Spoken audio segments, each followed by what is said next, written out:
The morning light bathed the small kitchen in a warm glow. Noah Adams sat at the table, idly flipping through an old magazine. The sound of pancakes sizzling on the stove and the soft clinking of pots and pans added to the familiar hum of the household. It was moments like this that Noah cherished the most, simple, quiet mornings with his mother. Lily Adams moved with a practiced grace, her movements quick and efficient despite her age. At 50, her face had started to show the signs of time. Fine lines around her eyes, a slight stoop in her shoulders, but there was a vitality to her, a deep well of strength that had carried her through years of hardship. "Noah, could you pass me the butter?" she asked, not looking up from the skillet. Noah smiled and slid the small dish of butter across the table. "You should take it easy, Ma. You've been working too hard lately." Lily glanced at him, her eyes soft but firm. "And who's going to take care of you if I do? Besides, I like keeping busy. It keeps my mind off things." Noah knew what she meant by things. The memories of their past, the struggles they'd endured after his father's sudden death, the long hours Lily worked to keep them afloat. She had been a rock for him, the only constant in a world that often felt too unstable. He admired her resilience, but sometimes he wished she didn't have to carry the weight of everything on her own. "I can take care of myself, you know," Noah said, a playful smirk tugging at the corners of his mouth. Lily laughed, a warm sound that filled the room. "Oh, I know you can, but let me do this, okay? I've been taking care of you for 20 years, and I don't plan on stopping anytime soon." Noah leaned back in his chair, feeling the comfort of her words settle over him like a blanket. He knew his mother worried about him more than she let on, especially living where they did, on the outskirts of the city, in a neighborhood that wasn't exactly known for its safety. But Noah had never gotten into trouble. He kept his head down, stayed out of fights, and focused on his part-time job at the local mechanic shop. He had dreams of going back to school to study engineering, but for now he was content helping out where he could. As Lily flipped the last pancake onto a plate, she turned to Noah. "Before you head out today, could you run to the store for me? We're out of bread and milk." Noah nodded, standing up and grabbing his jacket from the back of the chair. "Sure thing. Anything else you need?" "That's it. Be careful out there," Lily said, her tone softening with concern. "You know how things are around here." Noah smiled, trying to ease her worries. "I'll be fine, Ma. It's just a quick trip to the shop. I'll be back before you know it." Lily watched as Noah zipped up his jacket and headed for the door. She knew he could take care of himself, but a mother's worry was something that never went away, no matter how old her child got. Noah walked down the familiar street, the cool autumn air nipping at his face. The leaves crunched under his sneakers as he made his way toward the small shop just down the road. It was a quiet morning, with only the sound of distant cars and the rustling of trees in the breeze. He stuffed his hands into his pockets, his thoughts drifting to the day ahead. Maybe he'd stop by the mechanic shop after running his errand, see if Mr. Daniels needed any help with the new car that had come in. It was routine, predictable, but Noah liked it that way. As he walked, Noah caught sight of a police car parked up ahead, 2 officers standing outside. His heart skipped a beat. It wasn't that he was doing anything wrong, he never had, but the presence of police in his neighborhood always set him on edge. It was an unspoken reality for young black men like him, living in a world where even the smallest interaction with law enforcement could spiral into something dangerous. "Just keep walking," he told himself. "You're not doing anything wrong." But as he passed by, he noticed one of the officers glance in his direction, then nudge the other. They exchanged a few words before the older officer, a tall man with graying hair, started moving toward him. Noah's stomach clenched.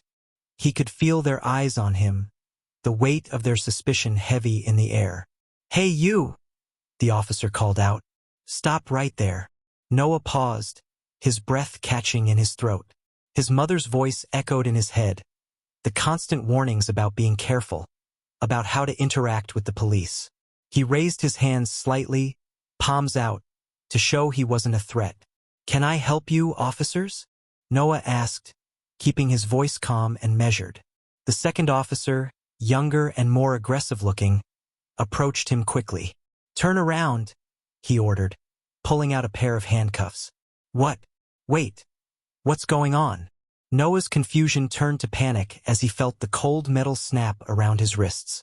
You match the description of a suspect involved in a robbery nearby, the older officer said, though his voice lacked the aggression of his partner. Noah's mind raced. A robbery? He hadn't been anywhere near a robbery. He'd been at home, eating breakfast with his mom. How could they think he was involved? I didn't do anything, Noah protested, his voice shaking. I'm just going to the shop. My mom asked me to get bread and milk. Yeah, sure, the younger officer sneered, tightening the cuffs. That's what they all say. Before Noah could say another word, they shoved him toward the police car. The stares from passers-by, the cold feeling of the handcuffs digging into his wrists. It all felt like a dream, a nightmare. How had this happened? As the police car door slammed shut, Noah stared out the window, watching the street fade into the distance. His mind was a whirlwind of fear and disbelief.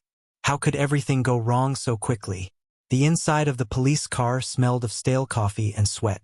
The ride to the station was silent except for the occasional crackle of the police radio. Noah sat in the back, his hands cuffed behind him, his body pressed against the cold leather seat. Every jolt of the car sent a fresh wave of dread through him. He tried to calm his racing heart, but the panic gnawed at him relentlessly. He had always heard stories of black men wrongfully arrested, of situations escalating out of control. His mother had warned him since he was a kid, giving him the talk about how to survive encounters with police. But now, sitting in the back of that police car, all those warnings felt distant, drowned out by the fear pressing down on him. When they arrived at the station, the officers wasted no time dragging him inside. Noah's feet shuffled along the linoleum floor as he tried to keep his balance, his mind reeling. They led him past the front desk, past the other officers who barely glanced in his direction, and into a small interrogation room with harsh fluorescent lights overhead. The room was bare except for a metal table and 2 chairs. They shoved Noah into one of the chairs and cuffed him to the table, leaving him there alone. The walls felt like they were closing in, the air thick with tension. Noah's thoughts raced. What would happen next? How could he prove his innocence? Minutes passed like hours. The silence was suffocating, and Noah couldn't shake the feeling that his life was spinning out of control. He had done nothing wrong, yet here he was, cuffed to a table like a criminal. The door creaked open, and the 2 officers entered the room. Officer Simmons, the younger, more aggressive one, leaned against the wall with his arms crossed. His expression was cold, almost smug.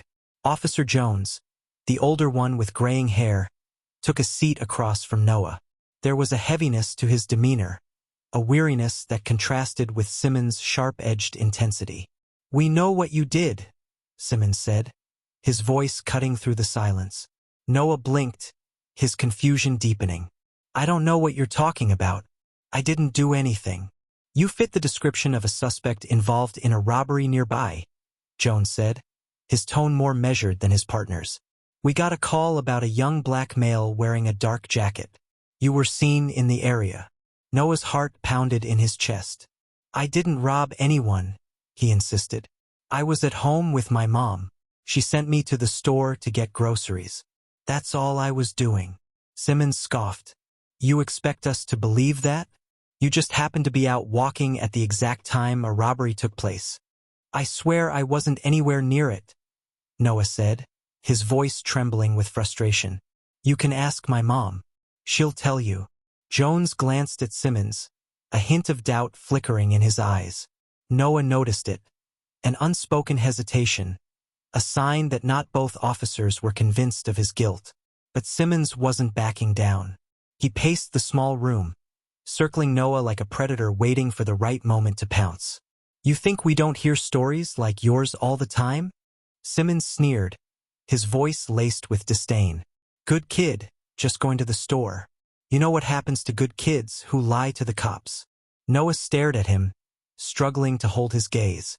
His hands were clammy, still shackled to the table. His thoughts swirled. Why were they so convinced he was guilty? He hadn't even been near the robbery, Yet here he was, fighting for his innocence. The helplessness gnawed at him. "I'm telling you the truth," Noah said, his voice trembling but firm. "I've never been in trouble before. I was on my way to the store to get bread and milk for my mom. That's all." Simmons stopped pacing, leaning forward across the table. "Look, kid, you can keep up this innocent act all you want, but it won't get you anywhere. We know what we're dealing with. You either fess up now or it's going to get a lot worse for you." Jones shifted in his seat, casting a sidelong glance at Simmons. "Maybe we should double-check the details," he said, his voice quiet but insistent. "His story. It's not adding up to the timeline we were given." Simmons shot him a glare, but Noah saw the brief flash of uncertainty on Jones's face. It was small, but it was there. Hope, however faint, flickered inside Noah's chest. "I didn't do anything wrong," Noah repeated, his voice steady now. "I've lived here my whole life. I'm not a criminal." Jones rubbed his chin, his brow furrowing in thought. He opened the folder in front of him, glancing through the papers before meeting Noah's gaze. "You said you were going to Mr. Matthews' shop, right? You didn't make it there." Noah nodded, the relief flooding through him at the question. "Yeah, I was only halfway there when you guys stopped me. Mr. Matthews knows me. I've been going to his shop since I was a kid." Jones tapped his fingers on the table, the sound echoing in the otherwise silent room. He looked up at Simmons, who huffed in frustration but didn't say anything. There was a pause, thick, heavy, and filled with unspoken tension. Finally, Jones stood. "I'll make a call," Jones said, walking toward the door. "Let's see if Mr. Matthews can confirm his story." Simmons crossed his arms, watching as his partner left the room. When the door clicked shut behind him, the tension ramped up. Simmons leaned against the wall, his eyes cold and unwavering on Noah. "Don't get too comfortable," Simmons muttered. "We'll find out the truth soon enough." Noah swallowed hard, his throat dry. He could only hope that Jones's call would clear things up. But the minutes dragged on, and every second felt like an eternity. Back at home, Lily Adams could feel something was wrong. It had been over 2 hours since Noah had left to get groceries, and he still hadn't returned. She paced the small living room, wringing her hands, glancing at the clock every few minutes. This wasn't like him. Noah was responsible, dependable. He wouldn't just disappear without a word. A pang of worry settled in her chest. She tried to push it down, telling herself that maybe he had run into a friend or gotten delayed. But her instincts told her otherwise. Something was wrong. Lily grabbed her coat and keys, heading out the door toward the small shop down the road. Her heart pounded in her chest as she walked, each step filled with dread. The air was cold, biting at her cheeks as she quickened her pace. When she arrived at Mr. Matthews' shop, the bell above the door jingled softly as she stepped inside. The familiar warmth of the small store usually comforted her, but today it did nothing to ease her anxiety. Mr. Matthews, a kind man in his 60s with graying hair and a gentle smile, was stocking shelves when he saw her. He immediately noticed the look on her face and set down the bread he was arranging. "Lily," he said, his voice filled with concern. "Everything okay?" Lily tried to keep her voice steady, but the fear was creeping in. "Mr. Matthews, have you seen Noah today?" "He left to come here, but he hasn't come back yet." Mr. Matthews' brow furrowed. "No, I haven't seen him. Are you sure he was coming here?" "He's not at home." Lily shook her head, her heart sinking further. "He said he was coming here to buy some bread and milk. He left over 2 hours ago." Mr. Matthews stood up straight, wiping his hands on his apron. "That's strange. I haven't seen him today. He's always in and out quickly when he comes." Lily felt the blood drain from her face. If Noah hadn't made it to the shop, where was he? Panic surged through her chest, making it hard to breathe. As she turned to leave, her eyes caught sight of a young woman standing outside the shop, hesitating as if she wanted to say something but wasn't sure how to approach. The woman had been standing across the street, watching, her face filled with concern. Lily stepped outside, her heart pounding. "Excuse me," she called out, her voice shaky. "Do you know something? Did you see what happened to my son?" The young woman hesitated, then slowly walked over. Her eyes were kind but filled with worry. "I saw what happened earlier," she said softly. "The police, they took him." Lily felt her knees weaken. "Took him? Why? What did he do?" The woman shook her head, looking frustrated and sympathetic. "I don't think he did anything. I saw it all happen. He was just walking down the street, and they grabbed him. He didn't resist, but they cuffed him like he was some kind of criminal." Tears filled Lily's eyes, blurring her vision. "Oh God, Noah," she whispered. "Where did they take him?" "They put him in the police car," the woman replied. "I don't know why, but it didn't seem right. I was going to follow them, but I didn't know if I should." Lily took a deep breath, trying to steady herself. "Thank you for telling me," she said, her voice barely audible. "I need to find out what's going on." The young woman offered a sympathetic nod. "If you need help, let me know. I can tell you everything I saw." Lily managed a grateful smile, though her heart was racing with fear. She didn't have time to waste.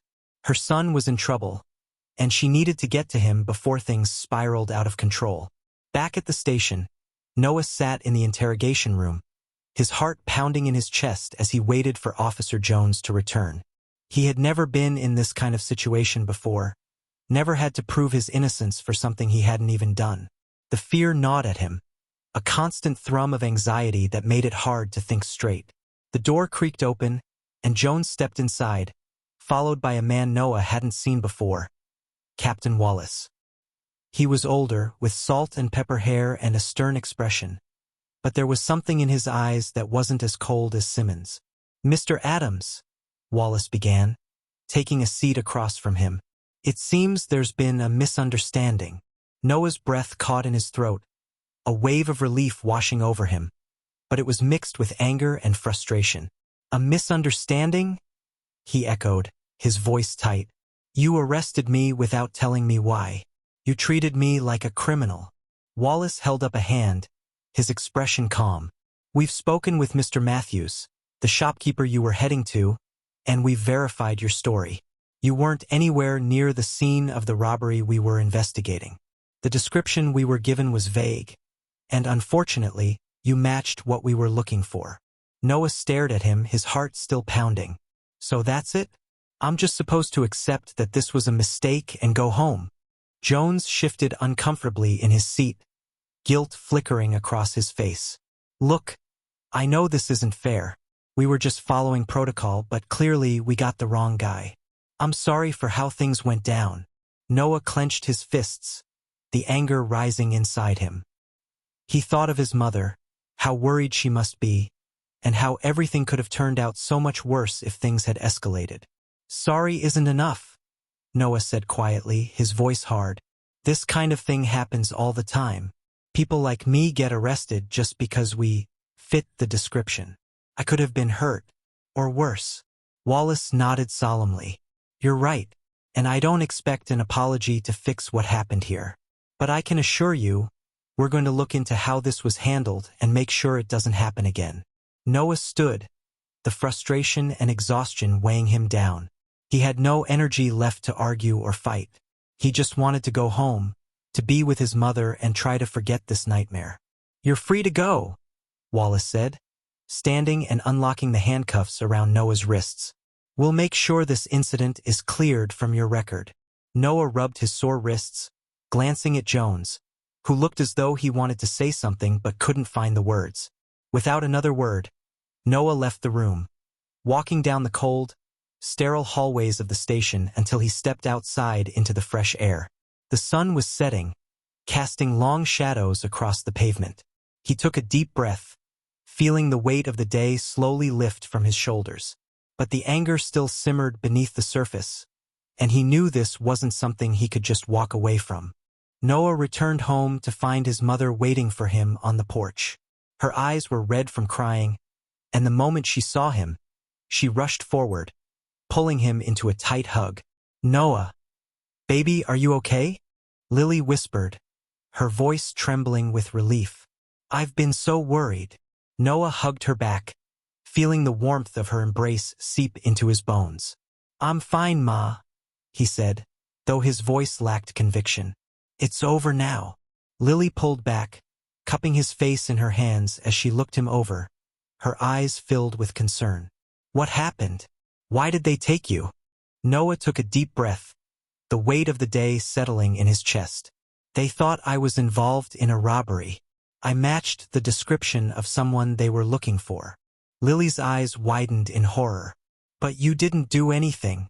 You were just going to the store." "I know," Noah said, his voice quiet. "They figured it out eventually, but it took a while." Lily wrapped her arms around him again, her tears wetting his shoulder. "I'm so sorry this happened to you, Noah. You don't deserve this. None of this is fair." Noah held her tight, the anger and frustration from earlier giving way to exhaustion. "It's over now, Ma.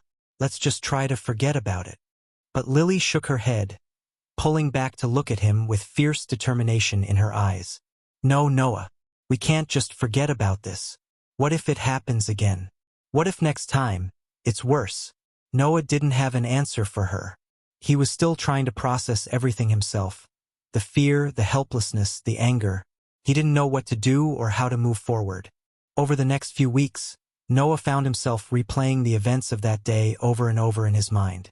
The fear he felt when he was cuffed, the helplessness in the interrogation room, and the anger that still simmered inside him. It had changed something in him, something he couldn't quite put into words but could feel deep in his core. One day, while sitting in the local diner, Noah overheard a conversation between two men talking about an upcoming community meeting on police reform.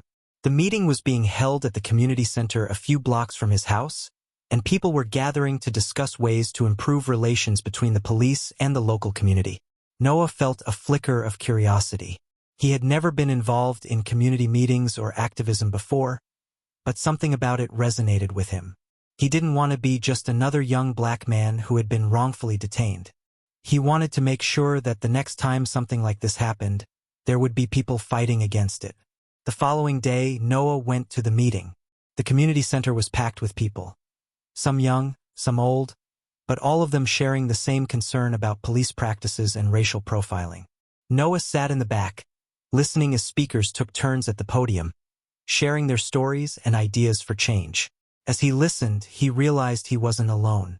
There were others who had experienced similar injustices, others who were also tired of living in fear of being targeted for no reason other than the color of their skin. It was a powerful moment of realization, and Noah felt a fire ignite inside him. He decided then and there that he couldn't just sit back and let this happen again. Not to him and not to anyone else. After the meeting, Noah approached one of the speakers, a middle-aged woman named Gloria who had been organizing these meetings for years. He introduced himself, sharing his story and expressing his desire to get involved. Gloria smiled warmly, placing a hand on his shoulder. "I'm glad you came," she said. "We need more young people like you who are ready to stand up for what's right." Noah threw himself into community work, attending meetings, organizing events, and learning everything he could about police reform and racial justice. He met others who had been through similar experiences, and together they built a network of support, determined to bring about change in their community. Officer Jones, too, reached out to Noah. He had felt guilty about how things had gone down and wanted to make amends. Though Noah had been wary at first, he eventually accepted Jones's offer of help. Together, they organized events that aimed to improve relations between the police and the residents, particularly the younger generation. Through these efforts, Noah began to see that change was possible, even if it was slow. He started working with local schools, talking to students about their rights and how to stay safe during interactions with law enforcement. He helped build bridges between the police and the community, working toward a future where people wouldn't have to fear being wrongfully detained just for existing. Sarah, the young woman who had witnessed his arrest, became a close friend. She had seen the injustice firsthand and had been one of the few people who had cared enough to speak up. Together, they collaborated on projects, raising awareness about racial profiling and police reform. Over time, their friendship deepened, and Noah found himself grateful for her presence in his life. Years passed, and Noah's efforts began to bear fruit. The community he had grown up in started to change. More transparency, more accountability, and a stronger connection between the police and the people they were supposed to protect. Noah's work didn't go unnoticed. He became a leader in his community, a voice for justice and fairness. His mother, Lily, watched with pride as her son became a beacon of hope for others who had been wronged.